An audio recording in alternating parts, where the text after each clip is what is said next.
فمهم ان انا اعرف الصفات دي بجد حقيقيه ولا لا. يعني باين انه رحيم قوي، حنين جدا، هل ده بجد؟ عشان ساعات بتلاقي ان هو اصله حنين معايا جدا بس مع الناس مش دي صفه فيك، ده مش حقيقي. هو بيمثل قدامك انه حنين قوي وطيب قوي وكل الكلام ده، بس ده مش حقيقي.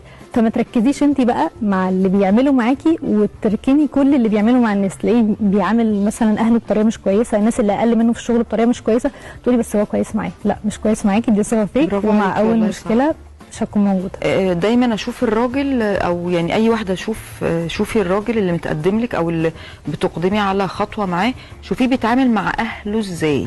اهله اللي هم امه ابوه.